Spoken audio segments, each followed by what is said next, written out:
সাহাবীদের বৈশিষ্ট্য ছিল যে তারা বলতেন সামিনা ওয়া আতানা, শুনলাম এবং আমরা মেনে নিলাম। আর কাফেরদের বৈশিষ্ট্য ছিল সামিনা ওয়া আসাইনা, শুনলাম এবং অস্বীকার করলাম। এটা কাফেরদের বৈশিষ্ট্য ছিল।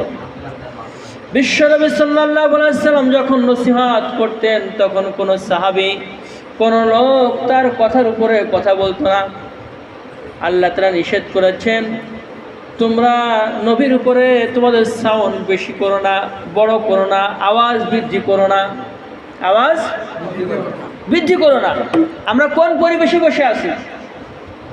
একটা এলেমী পরিবেশে, দিন শিক্ষার পরিবেশে। আলী রাদিয়াল্লাহু তাআলা আনহুর জন্য বলেছেন, মাজালিসুল ইলমি হিয়া রাউযাতুম মিন রিয়াজিল জান্নাহ। যেই বৈঠকে এলেমের আলোচনা করা হয় সেটা হচ্ছে জান্নাতের একটি টুকরা, জান্নাতের একটি টুকরা। কাজেই সেই জান্নাতের টুকরায় বসে আমরা কিছু শিখার, কিছু বাড়িতে নিয়ে যাওয়ার কিছু আমল আমরা শিখে নিজেদের ভিতরে ঢুকে পরিবর্তন করি, পরিবর্তন হওয়ার চেষ্টা করি। আজকে ছোটদের জন্যই যে বিষয় শিক্ষা, সেটা হচ্ছে প্রত্যেকটা মুসলমানের জন্য তিনটি বিষয় জানা আবশ্যক। কয়টি? তিনটি বিষয় জানা আবশ্যক এবং সে অনুযায়ী আমল করা আবশ্যক। যদি সেই তিনটি বিষয় না জানে, তার দুনিয়া পরকাল উভয়কাল শেষ, কপাল ফাটা, কোনো লাভ হবে না। এক নম্বর সেটা হচ্ছে বান্দা তার রবের পরিচয় লাভ করা। বান্দা তার রবের পরিচয় লাভ করা। রব সম্পর্কে বান্দাকে অবশ্যই জানতে হবে। রবকে, রব হচ্ছে তিনি আল্লাহ সুবহানাহু ওয়া তাআলা, যিনি মানুষকে শূন্য হতে সৃষ্টি করেছেন, তাকে নিয়ামত রাজি দান করেছেন। তিনি আল্লাহ সুবহানাহু ওয়া তাআলা আকাশ পৃথিবী তৈরি করেছেন, দিবারাত্র সৃষ্টি করেছেন, আকাশ থেকে বৃষ্টি বর্ষণ করেন, শস্য উৎপাদন করেন এবং বান্দাদের রিজিক দান করেন। এই জন্য সমস্ত ইবাদত পাওয়ার যোগ্য একমাত্র কে? আল্লাহ সুবহানাহু ওয়া তাআলা। এক নাম্বার এই বিষয় জানতে হবে। দুই নাম্বার মারিফাতুল আবদি দীনাহু ওয়া হুয়াল ইসলাম। বান্দা তার দুই নাম্বার ইসলাম ধর্মকে জানতে হবে। কি জানতে হবে? ইসলাম ধর্মকে জানতে হবে। ইসলাম ধর্ম কি? ইসলাম ধর্ম হচ্ছে আল্লাহর একত্ববাদ স্বীকার করে সর্বোত্তমভাবে তার আনুগত্য করা এবং তার সন্তুষ্টি অর্জন করার জন্য যাবতীয় কাজ করা। আর তার সাথে যারা শিরিক করে, অংশীদার স্থাপন করে, তাদেরকে পরিত্যাগ করা, তাদের সাথে সম্পূর্ণ দূরে থাকা, এটা হচ্ছে ইসলাম। এটা কি? ইসলাম।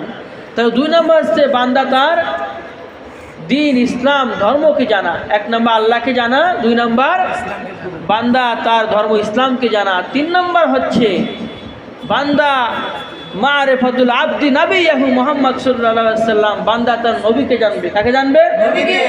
নবীকে জানবে। নবীর পরিচয় কি? হুয়া মুহাম্মদ বিন আব্দুল্লাহ বিন আব্দুল মুত্তালিব বিন হাশিম ও হাশিম বিন কুরাইশ, আর কুরাইশ বিনাল আরব।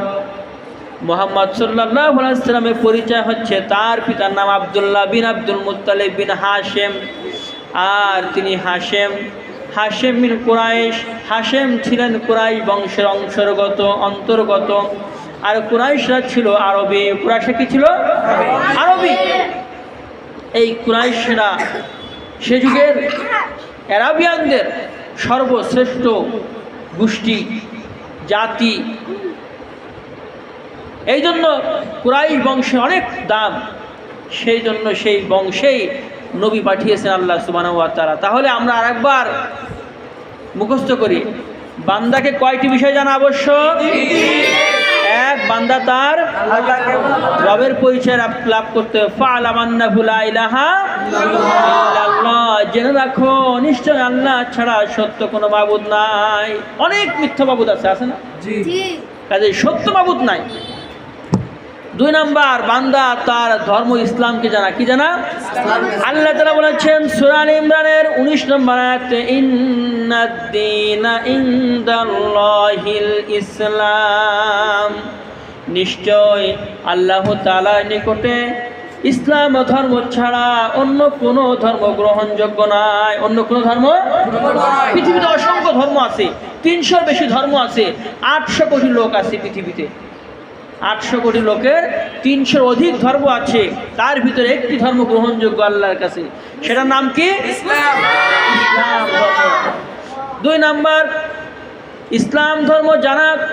যদি কোনো ব্যক্তি ইসলাম ধর্ম ত্যাগ করে অন্য কোনো ধর্ম খুঁজতে পারে, আল্লাহ তাআলা নিষেধ করে দিয়েছেন। আল্লাহ তাআলা বলেছেন সূরা আলে ইমরানের 85 নম্বর আয়াতে, ওমাই ইয়াবতাগি গায়রাল ইসলামি দীনান ফালাই ইউকবালা মিনহু ওয়া হুয়া ফিল আখিরাতি মিনাল খাসিরিন। যে ব্যক্তি ইসলাম ধর্ম ছাড়া অন্য কোনো ধর্ম তালাশ করবে, অন্য কোনো ধর্ম খুঁজবে মুক্তি পাওয়ার আশায়, আল্লাহকে পাওয়ার আশায়, সে ব্যক্তি পরকালে ক্ষতিগ্রস্ত হবে। পরকালে তাহলে 2 নম্বর হচ্ছে ইসলাম ধর্ম জানা। 2 নম্বর কি? 3 নম্বর হচ্ছে বান্দা তার নবীর পরিচয় লাভ করা। নবীর পরিচয় লাভ করা, এই জন্য আল্লাহ এবং আল্লাহ রাসূল সাল্লাল্লাহু আলাইহি সাল্লামকে ভালো করে জানতে হবে। তাহলে বোঝা গেল 3টে বিষয়ে খুব ভালো করে ইয়াদ রাখতে হবে, তা না হলে মানুষ ক্ষতিগ্রস্ত হয়ে যাবে, কোনো আমল গ্রহণযোগ্য হবে না।